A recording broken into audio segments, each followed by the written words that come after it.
नदियाँ जिस पे सभी का जीवन टिका है, आज उसी के बुरे हाल है। नदियों में पानी कम और कचरा ज़्यादा दिखाई देने लगा है। बहुत कम लोग हैं जो नदियों का ख्याल रखते हैं। आज हम उन्हीं सोशल वर्कर लोगों से मिलने आए। नमस्ते, मेरा नाम है यश झोवर और आप सभी का स्वागत है इस नए व्हिडिओ में। आज आमच्यासोबत काही सोशल वर्कर आहेत जे की आपल्या गोदावरी नदीकडे लक्ष ठेवतात, गोदावरी नदीच्या साफसफाईकडे लक्ष ठेवतात। तर आज आपण त्यांच्याशी बोलू, त्यांच्याशी जाणून घेऊ की त्यांना काय काय अडचणी येतात। मॅडम, तुम्हाला किती वर्ष झालेत हे चालू करून? लॉकडाऊनच्या काळापासून सुरुवात केलेली आहे।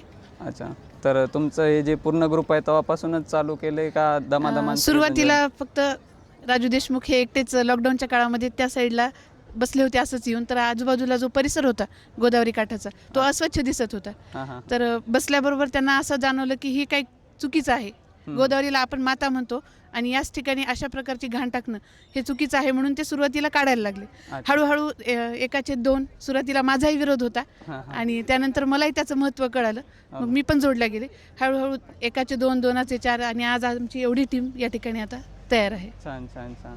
मग तुम्हाला जे आपले कॉमन माणूस आहे म्हणजे जे लोकलाईट आहेत ते हेल्प करतात, सपोर्ट करतात का नाही या कामासाठी? सपोर्ट करतात पण आमच्या अजून अशी अपेक्षा आहे की आणखीन त्यांनी सपोर्ट करायला पाहिजे, ग्रुप वाढायला पाहिजे, पाहिजे, लोकांना यायला पाहिजे, तुमचं म्हणणं असं आहे? हां।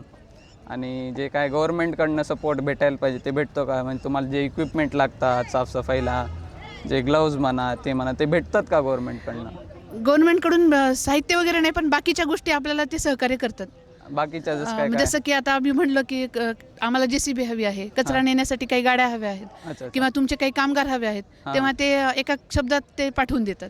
बाकी ह्या गोष्टी आम्हाला इतर जनतेकडून मिळत असतात वेळोवेळी। म्हणजे कोणी काही या ठिकाणी येऊन वाढदिवस साजरे करतात किंवा कोणाच्या आई वडिलांची पुण्यतिथी साजरी करतात, मग अशा वेळेला ते काय करतात की आपल्याला लागणारं जे साहित्य जसं की खराटे आहेत, टोपले आहेत, सुपली आहे, असे साहित्य देऊन ते त्यांचे कार्यक्रम साजरे करतात। अच्छा, चांगलं आहे, म्हणजे डोनेट करतात बेसिकली। पण तर छान आहेत। आणि मग आता आपण पाहिलो की कचरा वाढत आहे आपल्या गोदावरीला, जे काही येतात वर्ष श्राद्ध किंवा जे मनवायला त्यासाठी खूप कचरा होतो, बरंच कचरा होतो। तर ते कचरा न होण्यासाठी तुमचं म्हणणं काय की काय करायला पाहिजे लोकांना? कसं ते कचरा कमीत कमी व्हायला पाहिजे? आपल्या इथं लोक काय करतात, आंघोळ करतात आणि कपडे सोडून जातात, तर काय करायला पाहिजे त्यासाठी लोकांना? आता त्याच्यासाठी आम्ही तर बऱ्याच ठिकाणी जागोजागी कचरा कुंड्यांची व्यवस्था केलेली आहे, पण अजूनही आमचे असे प्रयत्न चालू आहेत की इथे एक कुंड असावं, त्याचं ते जे राख असते ना, अस्थि विसर्जन कुंड, ते एक करण्याचा आमचा मानस आहे। पण त्याच्यासाठी लागणारा निधी आणि त्याच्यासाठी लागणारी जी तडजोड आहे पुढची, ती अजूनही अंमलात येणं म्हणजे अजून तरी काही शक्य झालेलं नाही। ते एक प्रयत्न चालू आहेत आमचे, आणि निर्मल्याचं एक वेगळं असं कुंड आम्ही तयार करण्याच्या प्रयत्नात आहोत। सध्या त्याला कुंड्या केलेल्या आहेत, पण त्याच्याकडे लोकांचं लक्ष नाहीये, कारण जी मानसिकता आहे सुरुवातीपासूनची, गंगेत काही टाकलं तर ते विसर्जित होतं, ती जायला तयार नाहीये। ते जुनी मानसिकता राहिली लोकांच्या, अजून बदल झालेला नाही झालेला, आणि त्यासाठी हे प्रयत्न चालू आहेत, पण अजून काही त्याची म्हणजे वाटचाल सुरू झालेली नाहीये। अच्छा, तर जे काय कचरा आहे ते फक्त जे लोक विसर्जन करतात त्याच्यानं होतो का बाकीचा पण काय कचरा लोक टाकून टाकतात ना? बाकीचे पण टाकतात, जसं की आपले गणेश विसर्जन असेल त्यावेळेचा जास्त निर्माल्याचा कचरा आहे।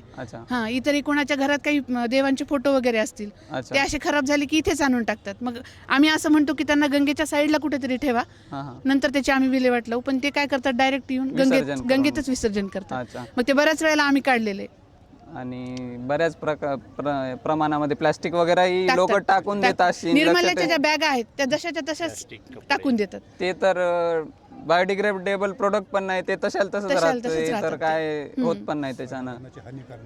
आणि मी पण मागे एकदा आलतो साफसफाईला माझ्या मित्रांसोबत, तर तेव्हा तर मला अक्षरशः मेडिकलच्या बाटल्या भेटलेल्या आहेत, खूपदा काढलेल्या आम्ही मेडिसिनच्या म्हणा किंवा तुम्ही सिरिंज म्हणा, तेही भेटलेले आहेत गंगेकडच्या। अक्षरशः गाद्या, उषा, हो, दारूच्या बाटल्या, ते पाठीमागे जे आपली प्राचीन वास्तू आहे त्या ज्याला आपण ओवऱ्या म्हणतो, तिथे त्या ठिकाणी तर सर्रासपणे त्या दारूच्या बाटल्या आम्ही काढलेल्या आहेत।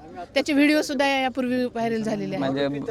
हो, बापरे, म्हणजे फोडून काचा होतात, अजून लोकांना लागन त्या, म्हणजे दुसऱ्यांना घाण केलेलं आपल्याला साफ करावं लागायले।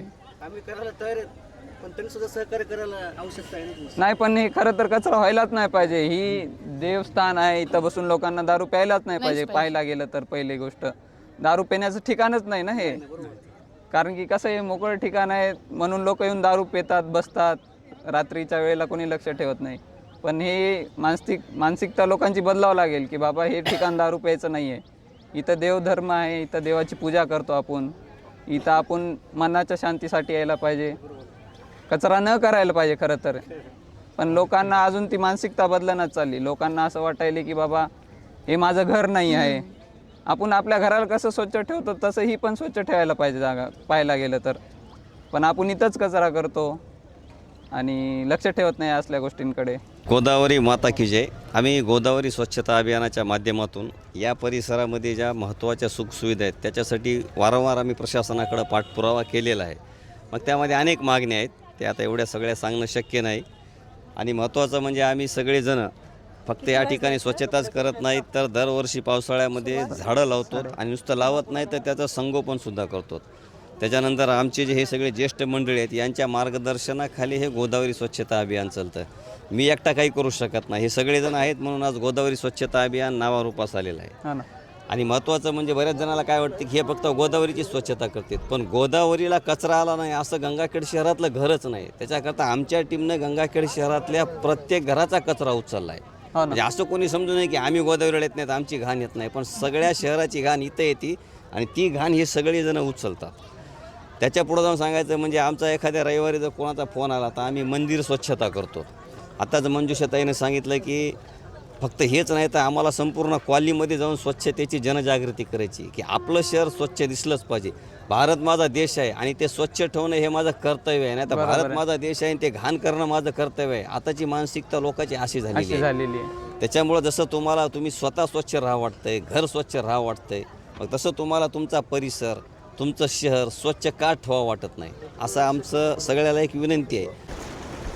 तो ये गंगाखेड शहर का मेन नाला है जिससे पूरे गंगाखेड शहर का गंदा पानी डायरेक्टली नदियों में छोड़ा जा रहा है बिना किसी प्रोसेस के.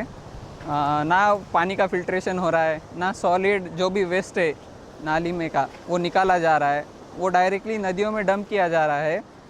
और आप जैसे देख सकते हो कि थोड़े ही आगे पे वहाँ पे लोग नहाते हैं, इसी गंदे पानी से उनको नहाना पड़ रहा है जिससे वो बीमारी गिर सकते हैं. ना पानी का प्रोसेस हो रहा है अच्छे से, फिल्ट्रेशन हो रहा है, ना ही इसमें से सॉलिड वेस्ट निकाला जा रहा है. लोग इससे ही नहा रहे हैं और यही गंदगी नदियों में जा रही है. नहीं होना चाहिए, यही बदलना चाहिए. और ये बदलने की जिम्मेदारी सिर्फ गवर्नमेंट की नहीं है, ये जिम्मेदारी हमारे कॉमन लोगों की भी है. उन्हें भी ध्यान में आना चाहिए कि वो कचरा कहाँ पे भी ना फैलाए. घर पे भी वो कचरा कूड़े के डब्बे में डालें, रास्ते पे ना डालें और नालियों में ना फेंके, जिससे कि नालियाँ गंदी ना हो और वो गंदा पानी सीधे नदियों में ना आए. कचरा सिर्फ डस्टबिन में डालिए, ऐसे कहीं पर भी मत डालिए. अपने नदियों और अपने शहरों को अपने घर जैसा साफ रखें. ऐसे ही वीडियो के लिए हमारे साथ बने रहिए. चैनल को सब्सक्राइब कीजिए और हमें सपोर्ट करते रहिए. Thank you. Thank you.